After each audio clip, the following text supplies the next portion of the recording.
right, welcome back to MetFlex and Chill. This is Rachel Gregory, your host, and I'm here with Stan Efferding. How are you doing today? I'm doing great, thank you. I'm excited you're here. I can't wait to chat all about you and your background and all of that and the vertical diet. I want to chat all about that. I have a bunch of listener questions that I want to get into. So I'm excited. Good. So before we start, do you want to just give our listeners a little background on who you are, where you're from, where you came from, all that jazz? Yeah, we'll just start real quick. Kind of skinny kid growing up, and I got to college. I was 140 pounds as a 18-year-old freshman, and I wanted to get bigger, and so I started lifting weights. And I learned a lot of lessons along the way. I was After 2 years of lifting really hard, I competed at 158 pounds in bodybuilding, and some 10 years later, I totaled over 2,000 pounds as a 275-pound power lifter. So, and then all throughout my career for the better part of the last couple of decades, I've bulked up to over 300 pounds to compete in powerlifting and set world records. And I've dieted down to 4% body fat to compete as an IFBB pro bodybuilder. So I've probably been a professional dieter all my life, up and down, up and down. And during that time, I've spent the most of my even studying exercise science at the University of Oregon, becoming a high school soccer coach, training University of Oregon football players and track athletes, and then just athletes from all high school, collegiate, and professional sports of all kinds for more than 2 decades. So I've got a lot of experience in the industry. I've made a lot of mistakes, learned a lot of lessons along the way, and I've just been spending about the better part of the last 6 or 7 years since I retired from competition, just helping others, both competitively and now more so in the general population space, just with weight loss worldwide, using my vertical diet program to help people just reach their goals. So it's been a passion of mine all my life. I wasn't able to make a living at it until social media came along and gave me that great platform. And now this is just what I do exclusively, is travel around the world doing seminars and writing books and coaching and training athletes and regular folks. That's so awesome. It's amazing. Well, I do want to dive into what your shirt says. Get vertical. So why don't you tell us kind of, just how the vertical diet came about, maybe obviously what it is. Give us the spiel on all that. Yeah, it's really a program I've been using with my clients for over 10 years, almost exclusively, but it didn't have a name. It was just, if you worked with me, then I gave you this program. And it was kind of the culmination of everything I'd learned over 30 years of competing and coaching in college, of course, and being coached and collaborating with great competitors and athletes, and then just things that I'd learned from clients as well. And I just started compiling everything that I thought that someone that I worked with should know and should do. It's not all just diet. It's very comprehensive what you need to do to be successful, particularly as an athlete, but even, just for general health. And so I would send them this program just to get them started and tell them, this checklist, and make sure that they were complying with all of these things. And then more recently, I think when some of the higher profile athletes that I've been working with, the Hafthor Bjornssons of the world and the Brian Shaw and the NFL athletes, Lane Johnson from the Philadelphia Eagles, and some of the CrossFit national champions, Ben Smith and Becca Voigt and some others. When I started working with a lot of those folks, the vertical diet became more popular. I did a video with in Iceland, a seminar that was posted it's been about 2.5 years ago now. It has over 6 million views, and that was with Hafthor. And people just started asking me all over the world about the program. And so I actually compiled it into an ebook, and I distributed it that way. And it's been very popular. We've had over 100,000 unique users access the ebook. It's a username and password access. And I've had over 50,000 DMs in the last 2 years from people that, clients and otherwise, asking me questions. And I've endeavored to answer the vast majority of those. Most people who send me questions, they get a response from me. And a lot of it's copy and paste of things that, I have resources that quickly answer their question. But I've learned a lot over that time and working with so many people, the kinds of things they're interested in knowing, the difficulties that they're having, And I've updated the ebook from version 1 to version 2 to version 3 now, based on the feedback that I get from people, the questions they're most interested in having answered, and the resolutions that I get responses that worked the best. And so it's been a bit of a, when I say collaboration, even with my clients, I'm learning a lot along the way. A couple of years ago, I recruited a PhD RDN from the UNLV, is Dr. Damon McKeown, and he's a PhD in exercise physiology, and he's a registered dietitian. He was head of the dietetic department at UNLV, and we spent an extraordinary amount of time going over step by step every detail of the program, and compiling over 200 scientific published peer-reviewed articles to support every aspect of the program. So we just made sure that it was sensible, it was scientific, it was safe, and we've gotten great feedback from it over the time. So that's kind of the big view of it, and we can dive into some specifics as interested. Yeah. So I guess if anybody listening doesn't know like what kind of the snapshot of the vertical diet in terms of the dietary part of it, maybe you can go over that, and then maybe dive in, because I love your take on, it's not just diet. There's so many other factors involved, and we can chat all about that, but maybe just start, if anybody doesn't know, the dietary part of it. Yeah, it is. It covers sleep, it covers hydration, it covers nutrition, obviously. Digestion's a big piece of it. Blood testing, blood sugar and blood pressure control is obviously key. Cardiovascular, hypertrophy, strength training, supplements. I go over in detail all of those things, because there's obviously questions that I get asked a lot by my clients and my customers.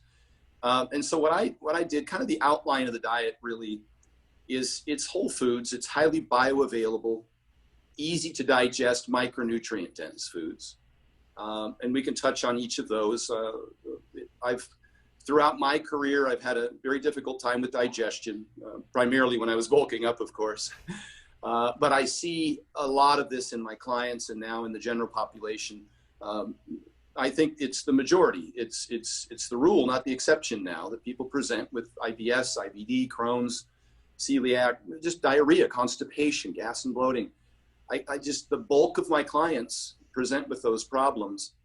And so one of the things that I did with the diet was to make sure that it was easy to digest foods. And I used the Fodmap menu. That's a filter that I pour the food choices that I make through. And that's fermentable oligomonosaccharides and polyols, for those that aren't familiar. And anytime somebody has digestive distress and they go to a nutritionist or a registered dietitian, they're recommended that they implement some sort of elimination diet. That's commonplace and very effective. And it seems that the best studied elimination diet, the one that's most commonly used by these professionals, is the low FODMAP diet. The science shows us that about 60 to 80% of the people that implement this diet experience some relief of their symptoms. And so I'm quick to say that it's not for everyone. It's individualistic. If you don't have a problem with some of these foods, then you're certainly welcome to eat them. It's dose dependent. How much of them you eat matters. It's how they're prepared can matter, all of those things. And it's also cumulative, whether or not you're eating these things, how much of them that you eat over time, whether it's in a series of days or just over the course of one day. So I did a really interesting video called Sugar, Alcohols, and Sharting Your Pants, where I discussed the sugar alcohols and how they can cause diarrhea because they're indigestible. And it's dose dependent. You can maybe tolerate a cup of Halo Top ice cream, but if you jam the whole pint down, you might be running to the bathroom, and then you can discover that you do have a limit to the amount of sugar alcohols that you can handle. I personally can hardly even chew a piece of gum without having some sort of distress. That's how sensitive I am to sugar alcohols. So the diet, I do pour it through that filter. I do start with a low FODMAP diet. There's over 100 items on that low FODMAP menu. So I don't think it's terribly restrictive. I think it's selective and it's effective, and there's plenty of substitutions. And so at least I start there. And then I use the foods that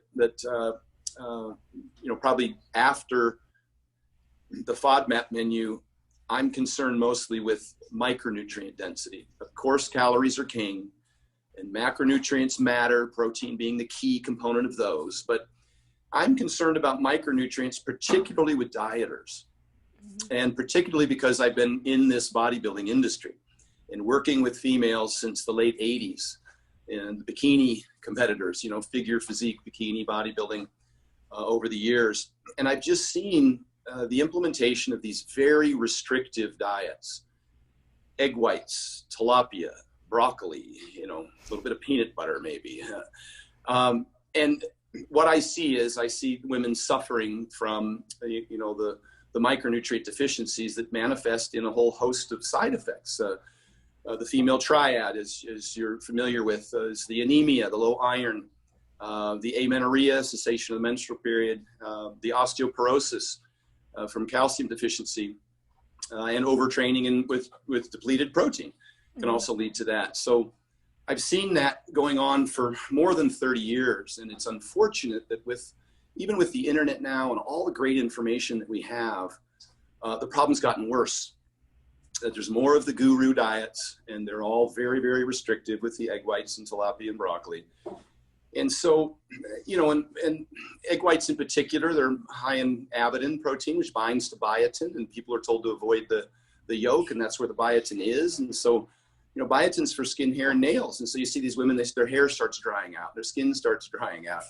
They're told to avoid red meat. Well, women in particular suffer to a greater degree, a greater percentage from anemia, low iron. And that's a great source of heme iron in red meat. There's absolutely no reason to restrict it. They're told to eliminate dairy. And that may be necessary, what type of dairy for people who present with some lactose intolerance. But yogurt's very well tolerated, Greek yogurt in particular, by over 90% of the population. And it's a critical source of calcium. Dairy is the most highly bioavailable source, as is things like cheddar cheese, almost lactose-free, but very beneficial for calcium, which is not only important for bones, for the osteoporosis, but also for nerve signaling. It's important for muscle contraction. And here we're talking about athletes that are lifting weights. Mm-hmm. It's also very important between vitamin D3 and calcium.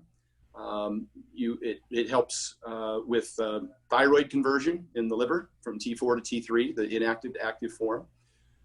And that's another big problem with these diets. They're told to eliminate salt, and they don't necessarily have an adequate iodine source in the diet. And then they get hypothyroidism, and that dry, brittle hair starts falling out. And so I see all of these symptoms in these competitors. And so I designed the diet to be micronutrient dense. So it includes red meat, it includes whole eggs, it includes an iodine source, it includes fruit, it includes dairy, the tolerable form based on the individual's response. And all of those things, I think, help make this a much healthier diet, but also one that's more sustainable, which of course is the biggest thing with any diet is, you know, whether or not you can adhere to it. And the two biggest reasons that people don't sustain their diet is because they get hungry and they get tired. And satiation is a big key component of that. And of course, protein helps a lot with that. But so do foods that are high on the satiety index, things like fruit, just like an orange or a potato, very high on the satiety index, also loaded with potassium, which is fantastic for water balance and a whole host of other benefits. And then energy. And that another reason why I like to keep the red meat in there, because the iron, the B12, the zinc, you know, all of the things that are essential for maintaining energy, and the fruit and some carbs. I'm cautious not to over restrict carbohydrates with folks, particularly the competitors that are lifting weights. And at such an extreme calorie deficit, I'm concerned about thyroid function, which can be inhibited by too big of a deficit in carbohydrates. Mm-hmm. So I'm bouncing around a little bit, but it was really designed initially for the athletes, from my experience over the years of the foods that I used to restrict that caused me to lose the most muscle and to lose the most strength and to lose the most energy. And so once I discovered I could include those when equating for calories and protein, I felt better. I held on to more muscle. I had more energy. I could train harder, which is important for retaining muscle. I think lastly on that topic, I should say that the sad thing about what's happened in the industry is that the general public, if it were only isolated to the bikini and figure girls, that would be one thing. Mm-hmm. But the general public now has witnessed, since the explosion of this bodybuilding figure physique bikini industry over about the last, 7 or 8 years, it's just extraordinary how much it's grown. The general public has now seen these women on stage in the best shape of their life. And started following their diet protocols. And so now we see the same problems in the general public.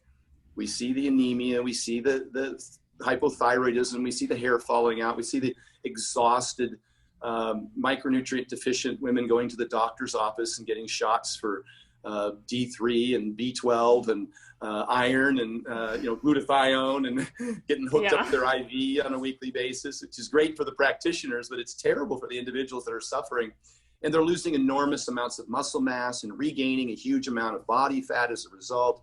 The water retention, the edema that goes on with these salt-restricted diets and everything else, and the lack of potassium is tragic and painful and dangerous. And so now I work more with the general public than I do with competitors, and it's to resolve the same problems that I used to see were isolated to the competitive weight loss industry. So it's and you're aware, you're seeing all this now yourself, the digestive distress and all of those female triad and the rest of those concerns that women had. And right behind it is prescriptions for antidepressants. Very common. So it's just shameful. Yeah, and I was just talking about this previously with another guest, but just like putting just the kind of the idea of just putting band-aids on things constantly versus just actually looking at the root cause, and usually that comes down to nutrition, lifestyle, stress, sleep, all of that. And so I think it's a huge issue nowadays. And I think the more like we can get the message out of, okay, stop trying to put a Band-Aid on it, stop trying to, get pumped up with, like you said, glutathione, all these things, just focus on your diet, focus on micronutrient rich foods and all of that. So I completely agree, but I do want to, so you mentioned, you started talking about salt and sodium and the importance of that. So I know you kind of, you've talked about this before, but can you just tell us why salt is so important and kind of maybe go over why, like it's been demonized obviously for years. And I think a lot of people who listen to this podcast are, know that it's important now and that we shouldn't demonize it, but I kind of want to get your take on that. Yeah. Obviously sodium's important for so many things. Sodium and potassium together for water balance in the body, but it's for performance, for energy, for stamina, for endurance, increases blood volume so that when you do exercise, you don't start to get a deficiency. You see a lot of times women will go into the gym and get up off the leg press and get dizzy, and that's a low sodium issue. They might get brain fog or dizziness, and tired at home because they've been told to restrict sodium, and that actually causes those problems. Very common. Stand up from a seated position and you have to be dizzy. It's because, some doctor told you to go on the DASH diet. And as it turns out, there's very little or next to no research that supports that sodium in a safe range is bad for you. In my nutrition program, in the vertical diet, I included lots of references to this. One of the references I include is some great videos by Dr. Aaron Carroll, who does healthcare triage, and he does some great stuff on sodium. And I include that in there, and it goes over a lot of the research in detail. Dr. Salim Youssef, who's the president of the World Heart Federation, who's a cardiologist out of Canada, he did the largest study, or they did the PURE study, which was over 100,000 participants in 22 countries. And they did actually tested sodium excretion in urine tests. So it was more than just an epidemiology study. And they found a safe range of sodium between 3 and 6 grams a day. Now, salt is sodium chloride. Chloride, hydrochloric acid, good for digestion. I find some people that start adequately dosing sodium or salt immediately starting to have an improvement in their digestion. And sodium's only 40% of salt. And so that safe range between 3 to 6 grams a day that we've recognized, or that's been recognized by this study, which by the way is the most common number consumed worldwide, is right around that 4 grams of sodium a day. That's about 10 grams of salt. Mm-hmm. And, it's being recommended that people eat as little as 2 grams of salt by the World Health Organization and the American Heart Association. What they found in the study is that when sodium was reduced below 3 grams a day, it actually had a dramatic increase in all-cause mortality. And only for those people who suffered from hypertension, salt-sensitive people, which is a small percent of the population, when they exceeded 7 grams a day of sodium, they had an elevation in blood pressure of between 2 to 5 millimeters of systolic blood pressure. Terribly insignificant in comparison to some much greater contributors. Sleep apnea, 20 points of systolic blood pressure increase if you don't reconcile sleep apnea. Even hypothyroidism, low thyroid. In women in particular, when you study low thyroid versus normal thyroid women, there can be a 20-point difference in systolic blood pressure based just on thyroid, not salt. Mm-hmm. Salt has a very small contribution, 2 to 5 millimeters of systolic blood pressure, only in those people who are hypertensive. And even then, if you introduce adequate potassium, about 4,700 milligrams a day, the elevation in blood pressure flattens out. And so it seems that we've maligned salt to the point where people are avoiding it such that it's actually impairing their health. And so what I recommended in the diet is that you salt to taste. And this is what the professionals are telling us. It's a negative feedback loop. It's in Dr. D. Nicolantonio's book, The Salt Fix. This is supported by Dr. Sandra Godick, PhD of the Heat Institute. It's a thermoregulation and hydration specialist. It's a negative feedback loop. You won't just keep adding more and more salt, and it will be based on your size, your workload, the temperature, the humidity, all of those things. And what's happened is in the general population as well, not just the bikini people who've been told to avoid salt, is we've started eating less fast food, or when we go on a diet, we do anyhow, not we as general as Americans. Yeah. That's a terrible fight. When you go on a diet, you tend to eat less fast food and you eat less packaged food. And that's fantastic, but that's where all your salt was. Mm-hmm. And the idea of adding salt back into a meal is for most folks seems so counterintuitive now based on all the research or all the publicity, I think the myths that have been associated and the fear mongering with salt, that they don't do it and they end up deficient, and then they end up being really tired and hungry. Because sodium and potassium together do a great deal to mitigate hunger, to help with cravings. And they do a great deal to help with energy. And when you start getting salt depleted and brain fog and dizzy, you don't realize it's from salt, and adding it back in can make you feel so much better. And so I recommend that people do salt their meals to taste. And then the International Society of Sports Nutrition and the National Strength and Conditioning Association both recommend putting in about 500 milligrams of sodium before and after training, which is just a quarter teaspoon of salt. It's not very much. I used a teaspoon, half a teaspoon, about 1,000 milligrams of sodium with Camille LeBlanc and, of course, Ben Smith and those at the Reebok Championships for CrossFit last year. And Camille, in particular, gained a pound of weight over the course of the 5 days. Whereas historically, she would lose 4 or 5 pounds. You know how hot it always gets at those championships. I used the same strategy with football players and with the world's strongest men competitors I worked with, Hofthor and Brian Shaw. Lane Johnson sweats out 5 grams of sodium an hour. Wow. And Dr. Godick's group does the sweat testing on them, so we know exactly what the number is. And you can't replace that with a bolus, before or after training, because 5 grams of sodium, if you try to consume anywhere near that amount, you'd get diarrhea. It's just too much.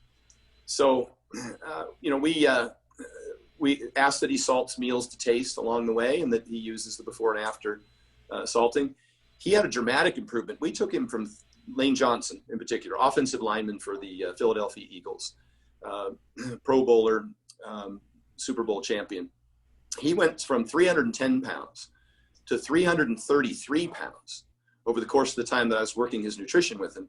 And his blood pressure went down by 25 points of systolic blood pressure. And his performance dramatically improved as a result. Sodium's extraordinary. A lot of people take pre-workouts. They take stimulants like caffeine before a workout. And I never do. I'll dose myself with sodium before a workout, and I recommend it to all my clients. And Same. it's extraordinary, the stamina and endurance benefit. You're in there training, and 30, 40 minutes into a workout, you're not depleted at all. You're looking around for more to do. I Yeah. mentioned that I've received all those DMs, over 50,000 over the last 2 years.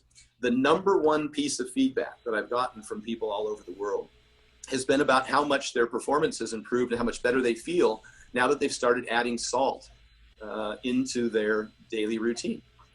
And it's Wow. been extraordinary. And we've Yeah, still had, oh, sorry. I was just I'm going to say, interrupting we you. still see a decline in blood pressure with the implementation of all the other methods in the vertical diet. Yeah, yeah. No, I mean, I'm right there with you. I take salt before my workout all the time, and I notice if I don't take it. It's just like Mm-hmm. such a simple thing that you can do that people, you know, don't know really, right? It's No. like not common practice. So, love that you're spreading the word about that. Um, but yeah, so maybe we can get into a few of the questions that I had from some Sure, of the shoot. some of them are actually a lot of the topics that I wanted to ask you about. Someone asked, what is your recommended ideal pre and post workout meal? About 2 hours before training, you should get a meal in, and it should have some carbohydrates in it. That'll be plenty of opportunity to get enough glycogen to fuel the workout. We've seen some research. The ISSN has told us that taking a bunch of carbs immediately before training probably doesn't improve performance. Uh, and this would be certainly for any kind of CrossFit or hypertrophy training session, lifting weights.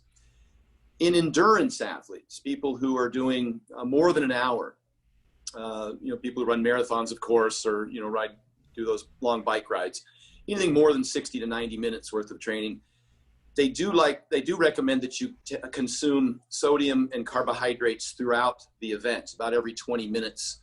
They're looking at about 500 milligrams of sodium, and they suggest that you get two types of sugars. It could be dextrose and maltodextrin, and it could be glucose and or dextrose and fructose. It really doesn't matter, but two types of sugar along with salt and a little bit of water actually dramatically improves the rate of absorption as opposed to just one sugar or in the absence of salt. And so we combine those into a drink that I put in the diet that helps people to rehydrate.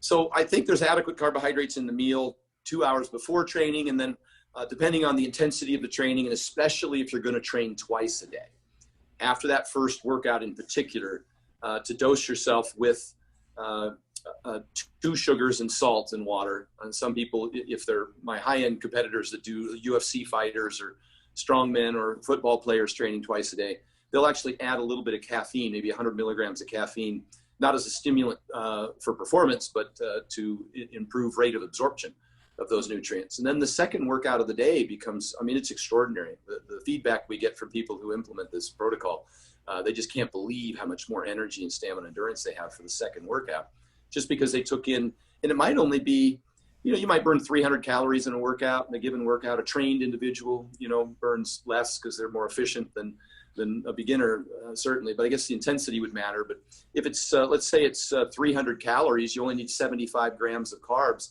So it'd be 50 grams of dextrose and 25 grams of fructose.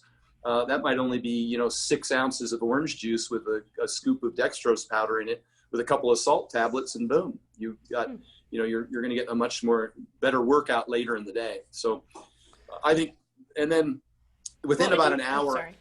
I was just going to say, Sorry. I think she said before and after. So Yeah. I was just saying that within about an hour of training, I like to take in a meal. I know that there's been a lot of stuff's come forward recently with Schoenfeld's research, et cetera, that suggests there isn't really an anabolic window for protein, particularly if you get protein within a couple hours of training. Then you can certainly get it within a couple hours after, maybe within a 5-hour window.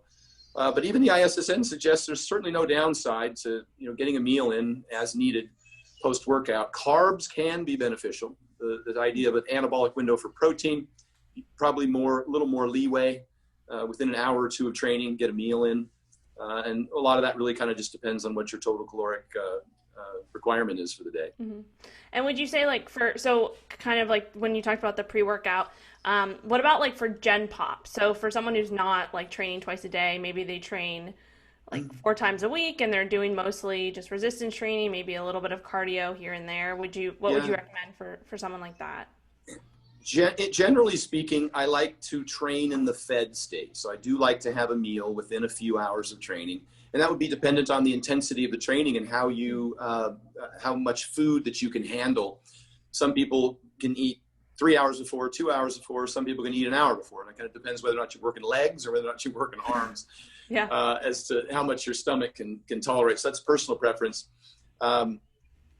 Training in the fed state has been shown to be a superior in terms of performance than training in the fasted state. And by that, I just mean you probably do a few more sets, a few more reps, and maybe a little more weight. And the cumulative benefit of that over time is just a better, I think, hypertrophy response. Mm-hmm. Aside from that, the ISSN does recommend that you get 3 or 4 evenly spaced protein boluses throughout the day of about 30 to 40 grams to optimize muscle protein synthesis. And so spreading those meals out throughout the day can be of benefit. And as for the constitution of those calories, I think it's recommended that about 60% of your carbohydrates, whatever those are, whatever you decide those are for you, should be taken around the workout before and after. Might be of better benefit. I like to do the 10-minute walks after meals for glucose control or postprandial elevations in blood sugars. But the workout does a very similar thing, depending on how soon you train after eating. And so it's kind of everything that I can recommend in general terms. Yeah. And after that, it's individuals' preferences to, how much they can tolerate and how close to a workout. Yeah. No, that makes sense. And I guess another question, while we're on the topic of carbohydrates. So what is your view on the ketogenic diet? So a lot of the listeners who listen to this podcast follow a lower carb lifestyle. Obviously, this podcast is called MetFlex and Chill. So it's all about kind of this concept of metabolic flexibility and, incorporating that into or reaching that kind of ideal of metabolic flexibility, being able to go between these different fuel sources depending on, if you're just sitting at your desk all day versus if you are doing like a CrossFit workout, that type of thing. So what's your kind of viewpoint just based off of all like your history and just being in this industry, all that? Well, it'll be a bit of a long answer, and but it'll cover a lot of the things that people are generally concerned with. And I'll say this, what's the best diet? The one you'll follow. We all agree on that. And that there's many paths to the same destination. I've certainly worked with clients that are carnivore, that are keto. I have vegan clients that I train for competition. I'm more interested in what their personal preference is and what they can follow initially. Long-term compliance is the science. And so I do take a deep dive and try and look and see how can I get these folks to comply long-term. I certainly wouldn't want to recommend a keto diet to someone who needed carbs, said they wanted carbs and wouldn't be able to sustain it long term. So the best diet's the one you'll follow. I've said that, and it should be a lifestyle. It should be simple, sensible, and sustainable. And then beyond that, I'm looking at things, again, like hunger and energy. Some people using a low-carb diet seem to be more satiated, which is a huge deal. But some others get tired with the keto diet. And I think a lot of that could be mitigated by just acknowledging that you're going to lose some water and some sodium as a result of not having as much glycogen in the muscles. And I think that's a mistake that we make, is not, again, back to salt. Yeah. A lot of people on the keto diet end up with the keto flu or they get tired. And a lot of it's just dehydration. The glycogen goes, and so goes 4 parts water, and so goes 70% sodium in that water. And next thing you know, you're a little tired. So we want to add that back in. Now for performance, and this would be specific for anaerobic training, weightlifting. I do like an environment that has more carbohydrates for the training session. And even for hypertrophy, we see that 20% of hypertrophy is simply from cell volumization, which is from the sarcoplasm, not just the muscle fiber itself. 20% of the hypertrophy is just an expansion, more water retention, more glycogen retention. And we like to see some of that benefit. I do know that in Brad Schoenfeld's new book, I think it's called Hypertrophy, I'm pretty sure, he did talk about, and I think I spoke to Paul Saladino about this on his podcast last year, in terms of the importance for carbohydrates, specifically for that performance, for that bout of anaerobic training, weightlifting in particular, and the recovery from the weight training. I mentioned that calcium's important for muscle contraction. It's what fires the muscle contraction and relaxation for those people who study exercise physiology. And the amount of calcium released from the sarcoplasmic reticulum depends on the amount of glycogen stored there, which is where it's stored in the muscle cell. And that's the first glycogen to be depleted with exercise. And so we like to have what we call a muscle full effect when training, to keep that in there. So it's really specific for that. I know you can drive a race car 100 miles an hour on a quarter tank as well as a full tank. And the same is true with muscles. And so glycogen depletion is pretty rare, to be honest with you. But I'm just talking about kind of optimizing performance in that way. It's been my experience in the bodybuilding industry that people do tend to lose a little bit of energy and maybe can't train as hard, start to lose a little bit more muscle, get a little more tired. And so I'm a big fan of maybe just timing carbs around the workout. And we've seen some folks go through this. We saw Dr. Peter Attia, who spent 3 years pissing on keto sticks and posting his results on Instagram. And God bless Peter. He's one of the smartest guys on the planet. I even hesitate to mention his name because I can't keep up with what that guy knows. But he's eating carbs again. Paul Saladino started introducing carbs around workouts. Mike Mutzel, God bless him. I've been on his show a couple of years ago talking about. They've all been on here too. Yeah, they're fantastic. I love all these guys. I love there's never been a better time to be in this industry. Even when people are on opposing sides of the argument, I like to see all of what's presented. But Mike started eating carbs just around workouts because it made him feel better when he was training. It made that experience more enjoyable, and his performance improved. But he's still able to maintain ketosis most of the time, because he trains, because he has good muscularity. He just uses it for that specific purpose. Mark Bell's another one, of course. The war on carbs. Not a scientist, but he's back into carbs. I've just found, and I've done less than 50 grams of carbs many times throughout my career to get ready for bodybuilding shows. I would never do it for powerlifting. I would never introduce it for strongman, but because those guys, I need them to be as big and strong, as powerful, as loaded with water for their joints and everything that I possibly can. But in the bodybuilding realm, I did it, and I always got really tired. Some guys had muscle to lose. Some guys could sacrifice a little bit of muscle and get that extra bit of, I think they were able to get leaner in the absence of carbs. But I kind of danced around that whole thing in a big circle, but it's really individualistic, and it kind of depends on how you feel and whether or not you've mitigated some of the obvious potential downfalls. And we talked about that in terms of salt and maybe carb time, but it's certainly a strategy that I've used even when I was traveling a lot. I would pull my carbs out because I would just be hungrier when I ate carbs. And I was able to sit on an airplane for longer periods of time and not be ravenously hungry and angry because I was just eating steak and eggs. When you eat steak and eggs, you're not hungry very much, and very often, and you feel great until the training bout starts to decline over time, but I wasn't competing, so it wasn't as important. And then when the COVID thing hit, and all the gym and all my works dried up, I wasn't traveling. I started dumping my energy back into the gym with longer sessions and more sets, more reps, more weight, and more frequency. And I realized that the low carb thing wasn't working for me. I had cut carbs out of a lot of my diet for a while there, and I felt great. I had less, my brain was clear, and I wasn't hungry all the time, and I felt fantastic on that. And I guess it's pretty individualistic, but I think that's kind of the nuts and bolts of it for me.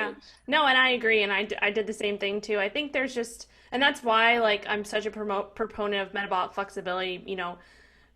being in this spectrum, like you don't have to be at one extreme or the next, you know, super low carb or super high carb or whatever. But if you can find kind of that flexibility in between, then that allows you to go through those like periods of, you know, when you're not maybe as active or you're sitting on an airplane, you don't want to be hungry, like going, you know, being able Yeah. to go lower carb or go higher carb. But I think it's just, it's really like dose dependent, depending on like, in my opinion, like your performance and like how much, you know, how sedentary you are versus not. I think that's kind of just how I look at it. Like the more sedentary I am, I don't really need that many carbs, but the more I'm performance based, like right now, trying to build as much muscle as I can and Yeah. eating in a slight surplus, like I'm incorporating carbs post workout, all like pre workout.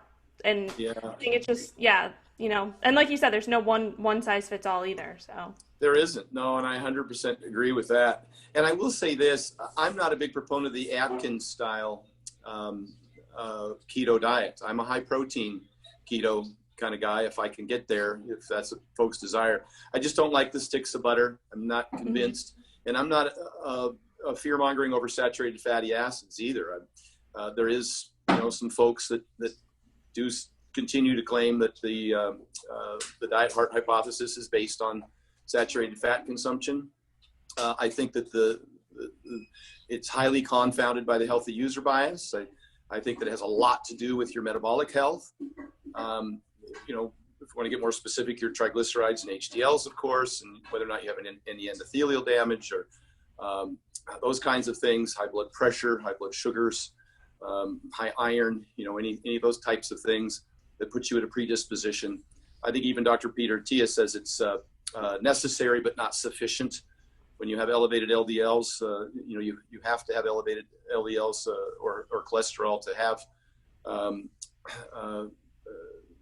some sort of a cardiovascular disease risk, atherosclerosis, but it's not sufficient in and of itself. And there's so many other lifestyle factors that play a role. But by the same token, I'm not, you know, my diet is still under 10% saturated fats from sources other than dairy. Now, we have seen a cardioprotective effect from dairy, and I think that's pretty agreeable even amongst those who are in the diet heart hypothesis group, that people like in France and Switzerland and the rest that consume a lot of cheese in particular and yogurt has a cardioprotective effect, and those saturated fats don't necessarily count, if you can say that. And so when I just count the saturated fats in my diet, because I do have red meat in the diet as a priority, in preference over chicken or turkey or pork, of course, I think we're still under 10% of total calories because my fats are only at about 30. I think somewhere between 25 and 35% is a good range for most fats. If you get higher than that, because I like to be around, for dieters, I might be up to 50% protein because it's so satiating and has that high thermic effect of food, and it's so protective of muscle. You know, to a point, not, you know, more is better.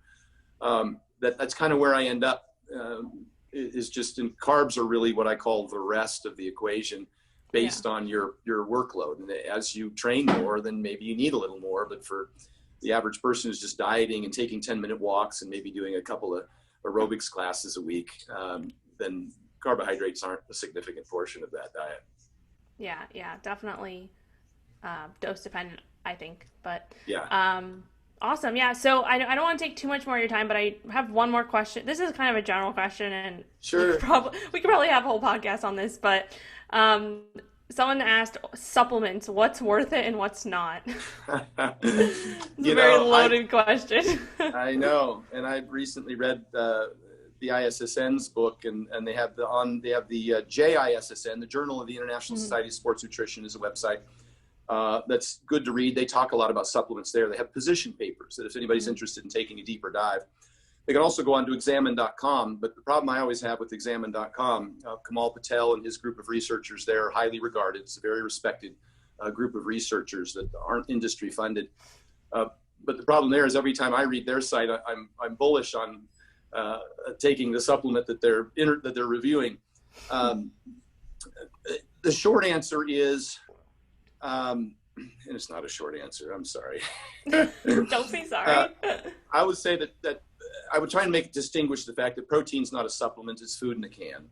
I prefer to eat it from food than taking a protein powder. It's not better than food. I think it's not as good as food, particularly because of the micronutrient density that you get from whole foods. And that's all the vitamins and minerals we just talked about. So protein powders are not magic. It's a convenience item. You know, if you just don't have something after a workout and you feel like you want something, then that's great. But so that I don't count that. Protein and carb powders are just food in a can, and I prefer the micronutrient dense whole foods. So then we talk about other supplements. Let's look at vitamins in general. Deficiencies and excesses are both a problem. If you're deficient in vitamin D and you take vitamin D, it'll give you a dramatic improvement in your health and performance. There's no question, and decrease upper respiratory tract infections and help with a whole host of things, improve your sleep and your calcium absorption and all of those things if you're deficient. But if you're megadosing these things, you can get toxicities. We saw this in the Linus Pauling era when he was megadosing vitamin A and E antioxidants. And we saw toxicities occur, which is easy to do with vitamins, not so easy to do with food. Foods have cofactors that help regulate the digestion and absorption of these vitamins and minerals. So there are two vitamins that are hard to get from food. One's not really a vitamin, that's vitamin D. And so I get blood tests on all my athletes. And if their vitamin D25 hydroxy is below 30, I'm usually trying to get them to supplement to bring it up to at least 50. But I don't think more is better in that regard. And then magnesium. It's also really tough to get. The foods that are highest in magnesium also have the most anti-nutrients that block magnesium absorption. Yes, so, that's true. you know, it's a frustrating back and forth. And so we do supplement that. There seems to be enough research to suggest that a large portion of the population is deficient. And so I'm usually recommending 4,000 IUs of vitamin D, typically daily, because weekly doses aren't as effective as daily in the research. And with food, of course. And then magnesium, maybe 300 milligrams or 400 milligrams at night with dinner, because it helps with sleep and vasodilation, so it's good for blood pressure, et cetera. So those are the two biggies that I supplement, and I do recommend those in my nutrition program, and for those reasons.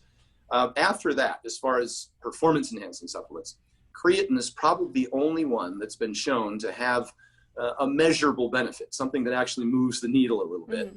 And even then, only for those people who aren't consuming enough red meat, which has creatine in it. So you get a different response from vegetarians or vegans than you get from people who eat red meat. But 5 grams of creatine a day consistently, there's no downside to it. So you can certainly substitute that. I don't think there's another supplement on the market that really excites me.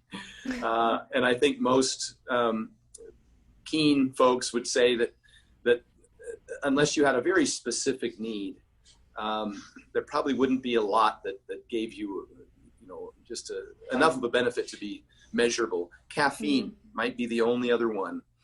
But I think it's a milligram, it's 6 milligrams per kilogram of body weight. So a 200-pound person is going to need 600 milligrams of caffeine to experience performance-enhancing benefit.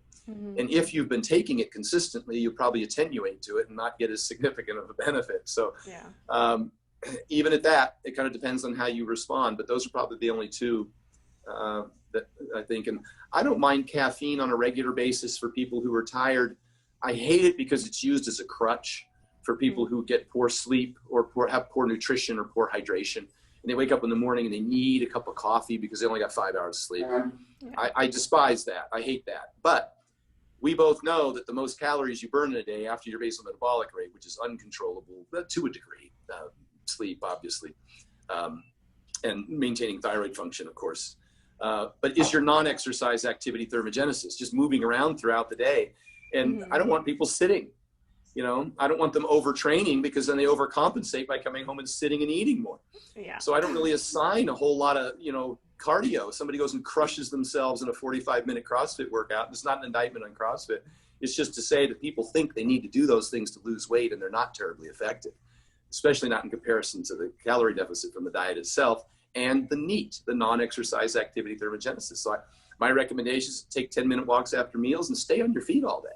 You'd be shocked how effective that is for losing weight as compared to, investing 40 minutes on a treadmill, which is not terribly effective, certainly not enjoyable or sustainable long-term. It's not part of a lifestyle anybody really plans for themselves.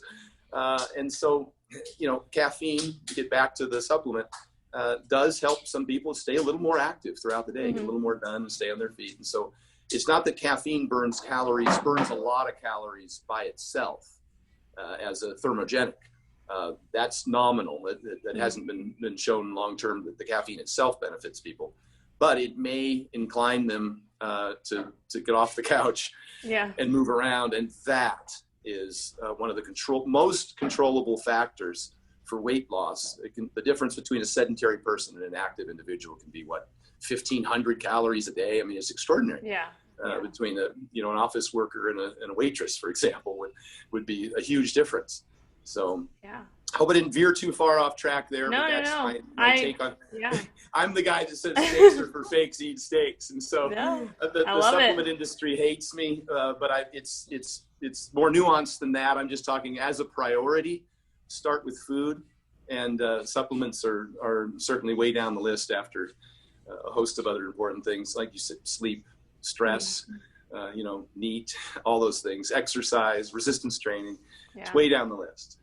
Yeah, I love it. What did you say? You said shakes are for fakes, eat steaks? Yes, that's the one I get in trouble for very often. The supplement industry doesn't like me.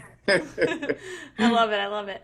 Okay, so I don't want to take too much more of your time, but I do have one ending question. Sure. So I thought this was a good question to end with. So what's something that you would tell yourself if you could go back 10 years ago? Putting you on the spot here. Yeah, or even 30 years ago. My whole diet program and my whole life now is about if I knew then what I know now. And I'll be honest, and this is common for almost everybody in the fitness industry now, is that I think and I tried to do this as much as I could, there's a lot of things you can do outside the gym that are more effective than that effort that you're investing in the gym. And that's just a stimulus. And you don't grow in the gym. I wrote an article on this 10 years ago for National Physique Committee newspaper or magazine, that you don't grow in the gym. And the same thing, you lose weight in the kitchen. Diet is 99% of the equation. And so a lot of people, this kind of takes us back to the beginning of this conversation, they think they have to suffer. And they kind of wear it as a badge of honor in the competitive dieting industry, bikini and figure and fitness folks, that the more they suffer, the more they sacrifice sleep and get up at 4 a.m. to do their cardio, and they're putting in the work, and nobody's going to work harder than them.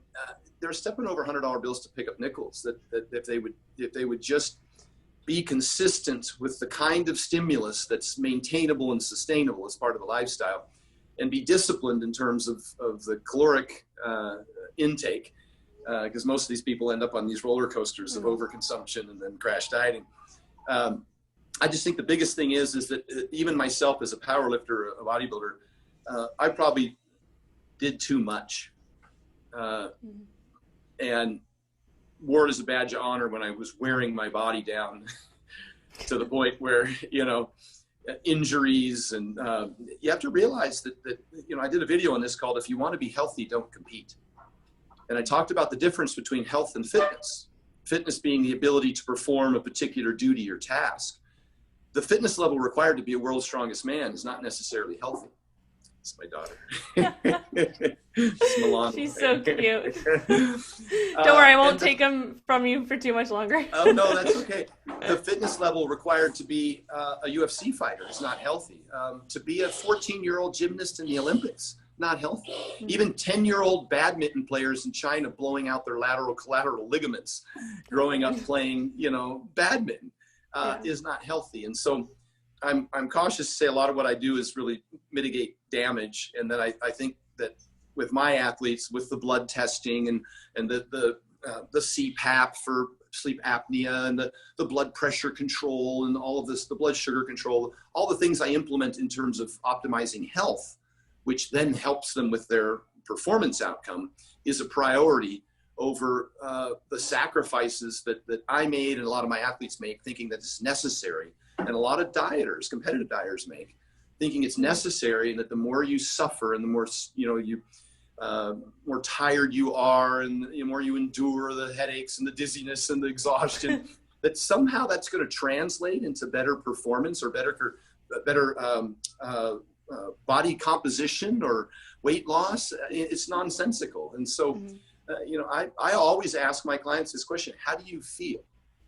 How's your energy? How's your strength? How's your digestion? Your regularity.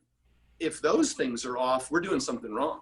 I'm just not interested in cutting calories and throwing more cardio at someone. That to me isn't something long-term. And that's great that we've seen good science now in terms of diet breaks, so people can, focus on their health and all of those things. So I agree. That's probably the biggest thing is just don't think that this process has to be, overwhelmingly difficult or painful, because then you're probably on the wrong diet, or training program. Yeah, I agree. Recovery is huge. I think that's one of the biggest pieces that's missing. 100%. Sleep and stress management and all of that. So, and that's not to say you won't be hungry. If you're in a calorie deficit, you're going to be hungry. Yeah. And for some people, that's pretty painful, hunger, because they're so used to being satiated. But you shouldn't be hangry. It should be a manageable flow of appetite control. And, one of the things, to go back to the keto diet briefly, is that one of the things it's very effective at is appetite control and blood sugar control. And one of the biggest problems with people, particularly who are significantly overweight and have high blood sugars, is the voracious appetite they get when they get hypoglycemic. And we see this in type 1 diabetics. It's one donut won't do. You'll eat the box. And it's uncontrollable. And anybody who hasn't ever experienced that has no clue what they're talking about in terms of considering it to be just discipline. Yeah. It's not true. I've had hypoglycemic episodes, and it's uncontrollable. And so we try and manage that in a number of ways. We obviously pulling carbs out is a big help, and they can eat almost as much as they want of like top sirloin steak and eggs, and eat till they're full and eat again when they're hungry, and they'll have a hell of a time not losing weight. It's very effective, at least initially. Whether or not they can sustain that long term kind of depends on them.